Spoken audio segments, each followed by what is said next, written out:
Warren Buffett is arguably the most successful investor of all time. He has been averaging approximately a 20% growth of his capital per year, which has turned his small fortune of $1,000 in the early 1940s into quite an outstanding one of $86 billion as of 2018. In 2007, he became the richest man in the world for the first time. And lately, he's been having a back and forth with the likes of Bill Gates and Jeff Bezos. His complete focus on investing can't be overstated. He always tried to save a buck in order to grow his capital faster, not interested in real estate, art, cars or any other tokens of wealth. He still lives in the same old house which he did 50 years ago. During his honeymoon together with a young Susie Buffett, he traveled the US with a car stuffed with annual reports and Moody's manuals. He basically never stopped studying. Ever. This is a video presenting the top 5 takeaways of The Snowball, Warren Buffett and the Business of Life, written by Alice Schroeder. This is the Swedish investor. Leading up to this biography, Buffett told Alice Schroeder, "Whenever my version is different from somebody else's, use the less flattering one."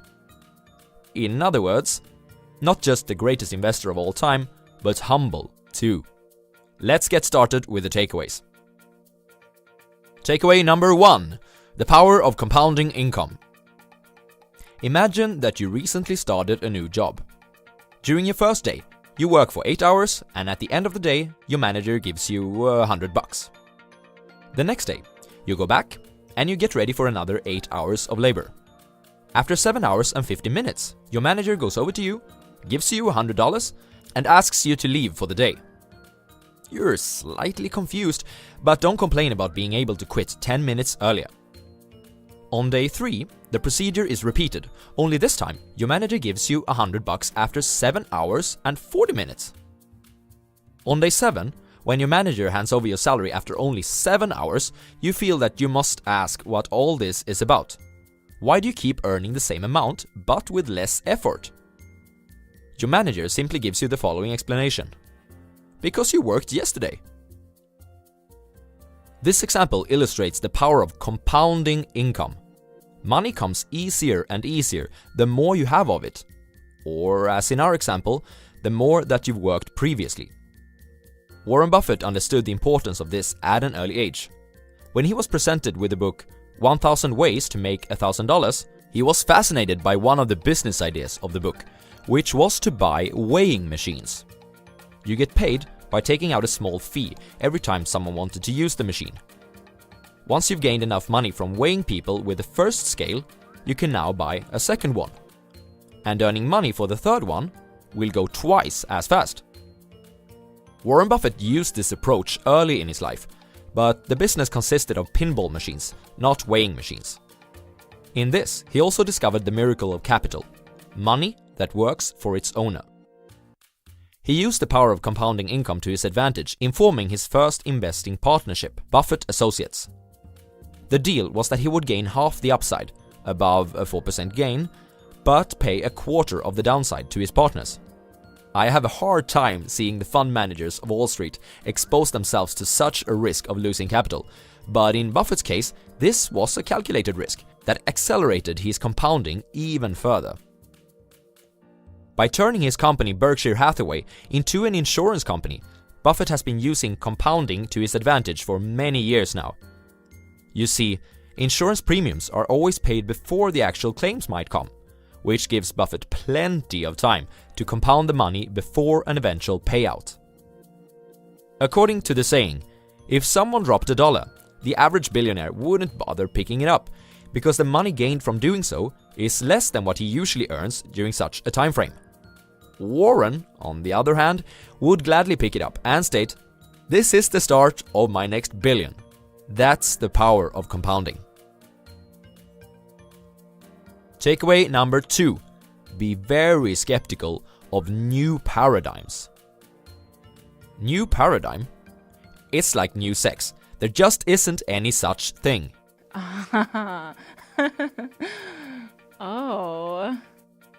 In 1999, just before the dot-com bubble went burst, people spoke about a new paradigm when referring to the stock market. Many expected returns averaging 20% per year, and they thought that Buffett was crazy who didn't want to buy the hyped up internet stocks. Buffett was very skeptical and explained that there are only 3 cases in which high valuations like these ones could be motivated. 1. Interest rates are low and will continue to be so, or decline even further. 2. The share of the economy that goes to investors increase. In other words, employers and the government get less. 3. The economy starts to grow faster. He added that during the current circumstances, this was wishful thinking. The market is a voting machine in the short run and a weighing machine in the long run. There's no literacy test that leads to voting qualification, which the market proves over and over again. But eventually, weight will count. Ultimately, the value of the stock market can only reflect the output of the economy. Between 1964 and 1981, the Dow Jones Industrial Average stood still. At the same time though, the economy grew 5-fold. Why would investors pay the same price for something that generates 5 times the money? Well, simply because they thought that the rules of the game had changed in 1964, and they paid a high price for thinking so. Herd mentality makes it easier said than done to be skeptical when we enter into bubble-like valuations. It's simpler to go through life as the echo, but only until the other guy plays a wrong note. You are neither right nor wrong because people agree with you. You are right because your facts and reasoning are right. During times of wacky valuations, it helps to be guided by an inner scorecard rather than an outer scorecard. Consider this. Would you rather be the world's greatest lover, but have everyone think that you're the world's worst lover? Or would you rather be the world's worst lover, but have everyone think that you're the world's greatest? If you would pick the previous option rather than the latter one, you are guided by an inner scorecard, which is very helpful in resisting to participate in the madness that the market sometimes displays. Takeaway number 3. Stay within your circle of competence.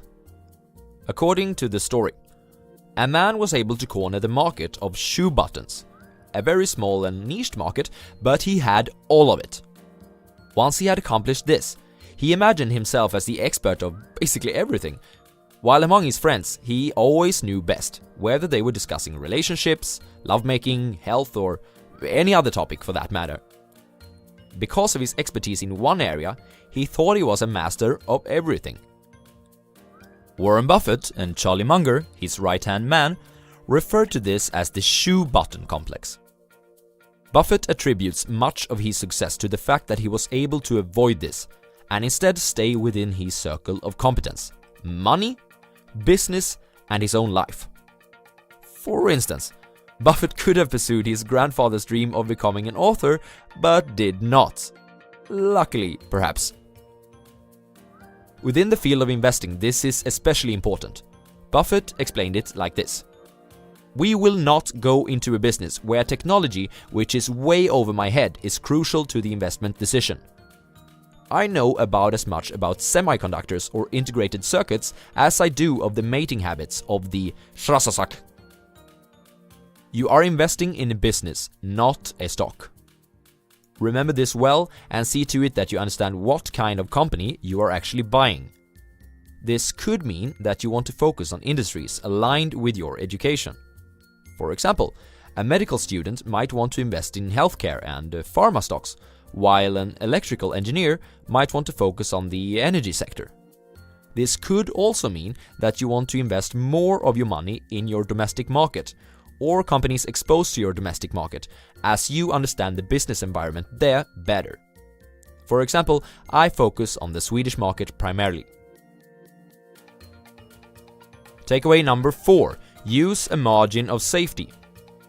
Let's pretend that you're a construction engineer.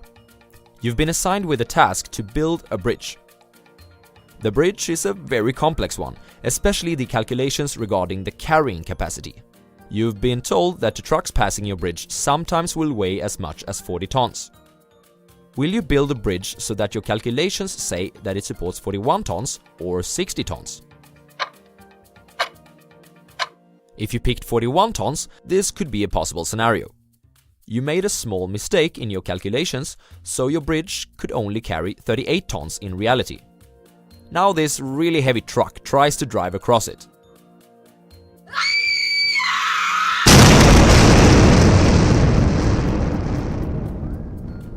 Not so nice, eh? Sure, this could happen if you try to build one which supports 60 tons as well, but the risk is reduced. Let's face it, our estimations when trying to predict the future of a stock are often wrong. Therefore, we need plenty of room for error, a margin of safety. If you think that a stock is worth $50, you don't buy it if it also costs $50 in the market. In this situation, you might want to wait until the stock costs $40 instead, assuming that you still think its value remains the same at that point, of course. Warren Buffett understood this early, thanks to his teachers Benjamin Graham and David Dodd. The margin of safety helps so that your profits from good decisions are not wiped out by the losses of your errors. A certain category of stocks that fulfills the margin of safety, which Buffett liked to invest in during his early career, are the so-called cigar butts. These are cheap and unloved companies. They aren't the best ones, but they're often good for one more puff. Buffett learned this approach from Graham as well. He looked for companies that would be worth more dead than the current price of the stock, meaning that if all the assets of the company were sold and it closed, the shareholders would earn a profit. For such a company, the operating business is essentially free. Buffett never abandoned this approach of a margin of safety. This is also why he could stay ahead during many of the most speculative bubbles in the market. If he couldn't find companies that fulfilled his criteria, he stayed in cash. He didn't join the herd when he was heading for the slaughter that is the peak of a bull market. Takeaway number 5. Invest where there's a toll bridge. Graham had taught Buffett to be a true value investor and focus on cheap and disliked stocks. In 1959, when Buffett met Charlie Munger for the first time, this would partly change. Munger was more focused on the competitive advantage of a firm over time. The idea with the toll bridge is that once the initial investment is made, i.e. building the bridge, the tolls can be increased in a monopoly-like fashion, because there's no other simple way of receiving a similar solution for the customers, i.e. getting to the other side of the bridge. At one point, Buffett and Munger actually owned 24% of a bridge, which connected Detroit and Windsor. With such a business, you could be stranded on a deserted island for years without having to worry about your investment. Buffett summarized it in this statement: "It's far better to buy a wonderful company at a fair price than a fair company at a wonderful price." Let's look at examples of toll bridges. Brands. Coca-Cola has, through its brand, secured profits for many years ahead. Even if someone would manage to create a better tasting soft drink than Coke, they'd need to spend billions in advertising to be a threat. Network effects. All social media platforms are great examples here. YouTube and Facebook become more and more valuable for each individual user the more users there are on the platform. It wouldn't be so fun on YouTube without any content creators, right? Therefore, a new entrant in the market, which by definition must be small in the beginning, can't deliver the same value and therefore never gets a chance to grow. Stickiness. When customers face high switching costs, changing from company A's product to competing company B's product, company A tends to be a good investment. Such an example is the enterprise software company SAP. Its products take significant time, effort, and money to learn, so once you understand them, you don't want to start all over by switching to the product of another company. High setup costs. If it takes a significant amount of money just to serve the first customer, competitors usually hesitate before entering the market.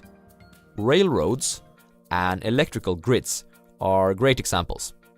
Setting up a second rail or a second grid next to the already existing one is a game of very, very high stakes.